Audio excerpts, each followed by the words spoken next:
In this video, we'll be giving you a little background on our collaborative process and what to expect during the meeting. You'll get a lot more detail in the actual meeting. Our online collaborative process is based upon a popular methodology called open space technology. Now, open space technology has been around since about 1985 and was created by a man by the name of Harrison Owen. And this methodology was inspired by a coffee break.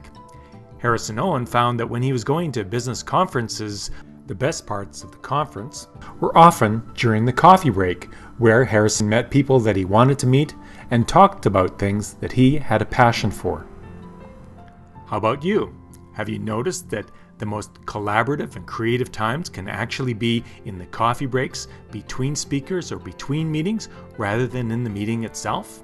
That's what Harrison Owen created in open space technology, an environment where the creative juices and the collaborative connection happened just as if he was in those coffee breaks at those conferences. Open space technology is now being used around the world in business applications, for communities, or in conferences.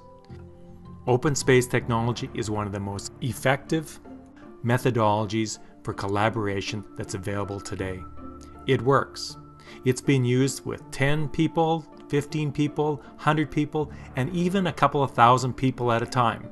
1,000, 2,000 people coming together with open space technology. So what are the ingredients of open space technology that he put together to create this very collaborative, co-creative space? The first primary ingredient, which you'll already be aware of for your meeting, is the theme.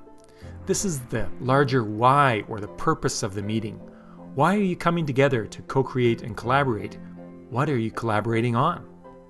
This is the invitation for which people show up or don't. Another ingredient which provides definition to the container with which we can co-create in is the givens. These are like the boundaries of our experience. What is included and what is not included in our collaborative process. For example, what's the budget we have to work with? Another example might be that decisions made in the meeting must go through board approval, or which kinds of decisions must go to board for approval. The givens also clear the space of assumptions one might have about what is not allowed or changeable that in reality is allowed and maybe even ready for change. The agenda is another key component of our collaborative process.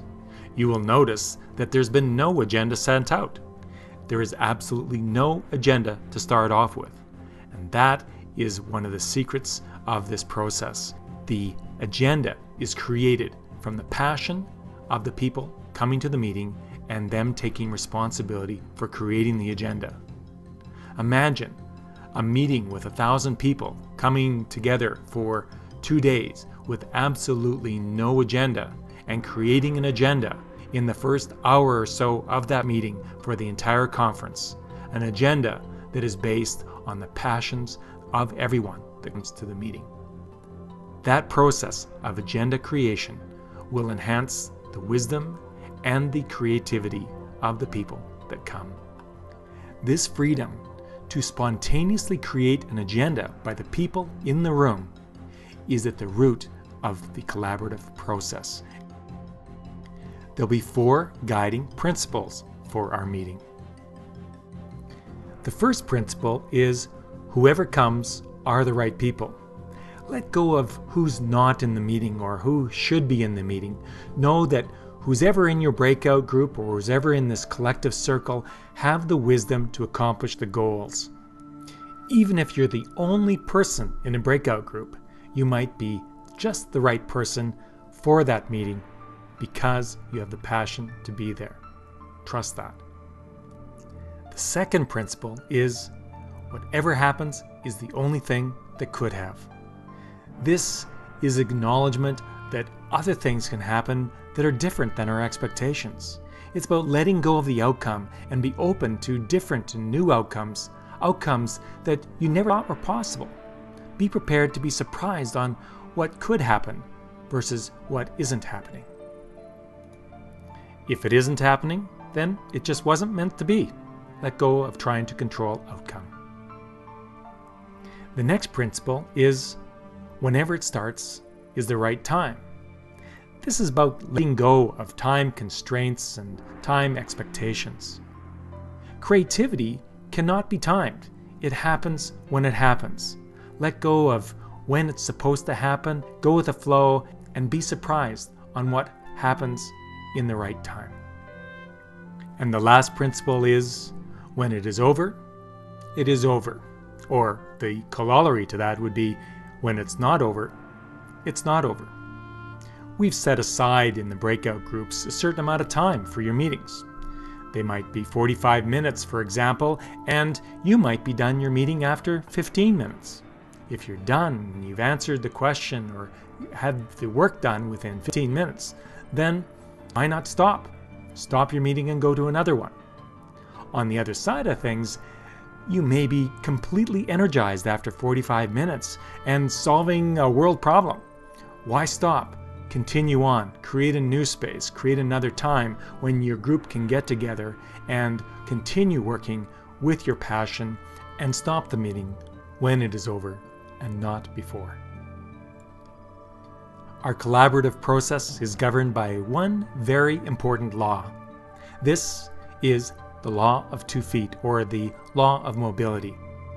This law acknowledges that your energy is important. Your time is important. Be where you want to be. If you need to take a break, take a break.